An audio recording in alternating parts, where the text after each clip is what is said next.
Hi and welcome to the Happy Families podcast. My name's Dr. Justin Coulson. What do you do when your best friend's partner is diagnosed with a terminal illness and you need to help both your own child and, in supporting the family, their children, to navigate this devastating news? How do you find the right words when sometimes it feels like there are simply no right words or even actions? That's what we're tackling on today's podcast.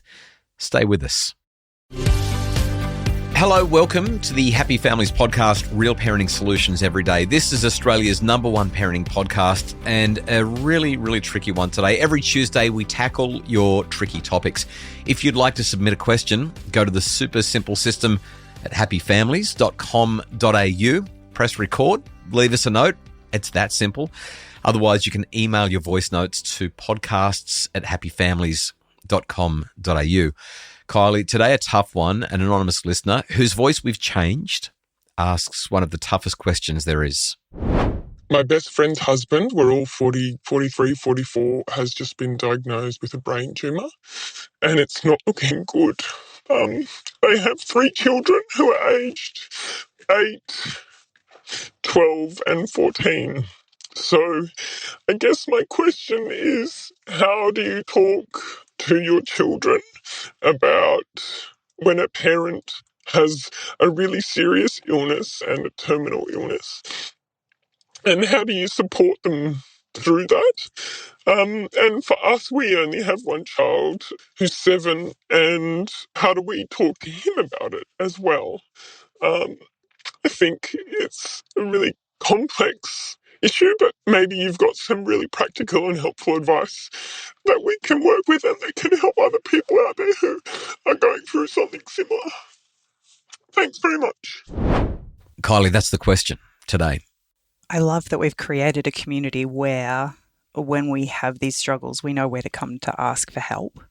And I love that this beautiful friend whose heart is breaking alongside her friends is desirous to find a way to navigate this with not only her own child, but with her friends' children as they walk this really, really challenging path together. Oh my goodness. I hear a question like that and I just think life is so hard sometimes. Life's just so hard. Some years ago, I took a call from a mum and I'm pretty sure I told you about this. She wanted to help her kids. They'd lost their dad 9 months prior. The circumstances were just tragic. And the lady's 2 girls were working through that loss. She wanted to help them because she'd just received a terminal cancer diagnosis herself. And the kids were going to be left without both their parents. We've grappled with these questions before, both on the podcast and in real life. And today we go to be as helpful as we can because we know that it's not just this mum who's going through it. My sister recently lost a friend in almost exactly the same circumstances. One of the hardest things about living life is the recognition that with birth and all the joys that are associated with that in most circumstances, there's also the deep sadness and sorrow that we experience when we farewell a loved one. Yeah. So today, 2 different responses. First off, let's talk about what a family can do when they receive this awful news. And then a conversation about how to talk to your own kids about it and how they can be helpful themselves. First off, if you're in a family where horrible news like this is occurring, whether it's directly within the family or even a little bit outside it, first idea that I really want to emphasize is that it's important that we tell the truth and that we do it in age-appropriate ways. Kids can handle difficult truths way better than we think, but what they can't handle particularly well at all is uncertainty and secrecy. I think research is pretty clear on this. Kids who are kept in the dark often imagine scenarios that are worse than the reality. And on top of the fear and anxiety and worry and apprehension that they're experiencing, they also lose trust in the adults that are around them when they sense that something's being hidden. So for an 8-year-old, you might say something really simple, or a 5-year-old, you might say, Daddy has something called a brain tumor, which is like a sickness in his head, or Auntie or Nan or whoever it is. They have this sickness in their head and the doctors are going to do everything they can to help. But this is a really serious illness and we don't know exactly what's going to happen, but we'll always tell you the truth about how Daddy's doing. If the kids are older, let's say 12, 14, 16, I think not only can you, it's important that you are more direct. Dad's tumor is the kind that the doctors can't cure. We don't know how long we have together, but we're going to make sure that you know what's happening every step of the way, and we're going to make sure that we make the most of the time that we have, that we're going to keep it sacred and make it work. The key is matching the information to your child's developmental stage while never lying or giving any kind of false hope. When you're dealing with such complex challenges and specifically heartache at this time, emotions are rampant. They're all over the place. Yeah. And when we're not able to at least acknowledge to our children why there's all that emotion, it's so hard for them to navigate because we're not who we usually are with them as well. We're grappling with our own emotions. And I think it's so important that we actually are able to not only give them the details, but share with them how we're feeling. Help them to recognize that it's okay to be sad right now, or it's okay to be really angry, or I feel those things too. Like acknowledging emotion is so powerful. The load that you carry will be heavier if you try to keep it a secret. Yeah. And they're going to see through it anyway. They'll know something's going on. When I wrote Misconnection, I didn't interview anyone who was going through something like this.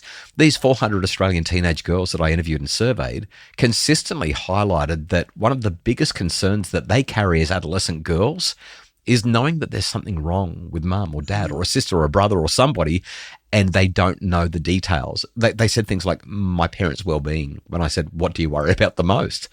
The second thing that I want to add really quickly here is when you're talking to your kids about this and it's happening in your family, you want to the degree that it's possible, maintain routine and maintain rituals that you have, or even create new ones. Kids need anchors when things are upside down.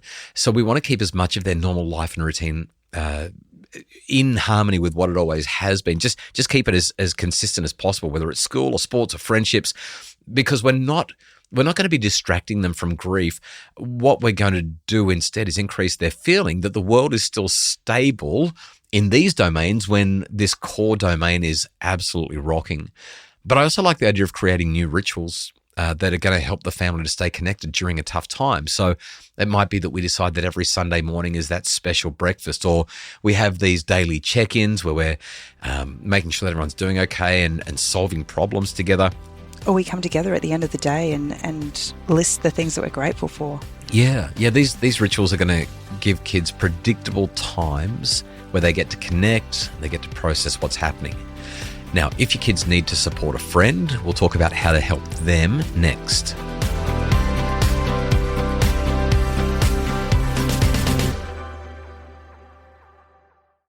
Okay, Kylie, let's talk about what we can do when our children, let's say we've got a child who's 5, 6, 7, 8, and they want to support a friend who's going through a hard time.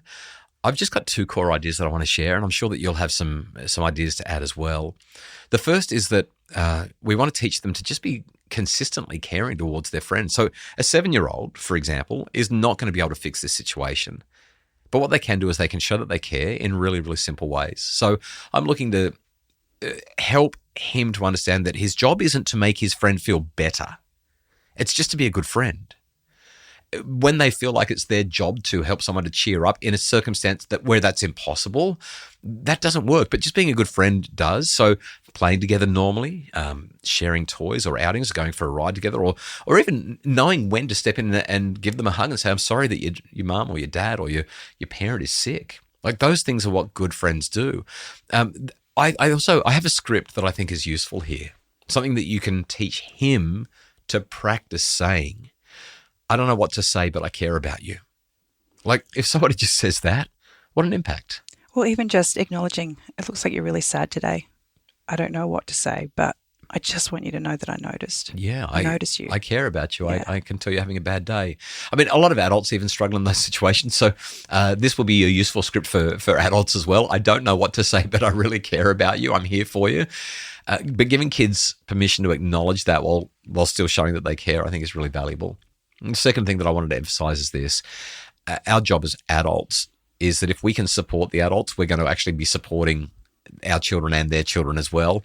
So practical support, things like, can I pick up the groceries for you on Tuesday? Would it help if I took the kids for a few hours on Saturday? Do you and your husband, wife, partner need some time? We'd love to support you by looking after the kids and giving you a weekend away or something like that. That kind of practical stuff makes such a difference. I want to take that a little bit further. Yeah. If you're in a close relationship with someone, Yeah. it's not an acquaintance from school and you know your kids play, but you don't really know the parents. Like this is your best friend. And you can hear from the voice note that we've received that this is somebody who's close. This is really affecting. Then I think that it's actually well within the realms of a caring friend to actually make some of those decisions for them. We want to take the burden of the cognitive load off them.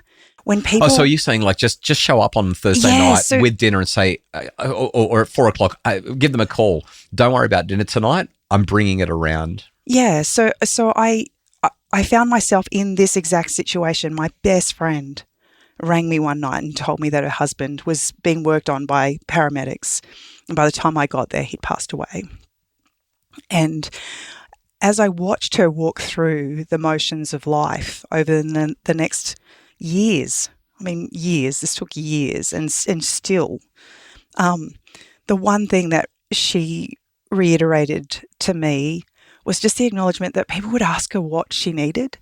She had no idea what she needed. Like she couldn't even think for herself, let alone think for somebody else. Yeah. And if somebody's able to see a need and fill it without me having to think, then that's the greatest gift. Yeah. So what sort of things, what did you do? And I'm not going to steal your thunder. I want you to actually describe what you did because I didn't see you for a few weeks. Like you were absolutely just doing so much to support our friend. What did you specifically do?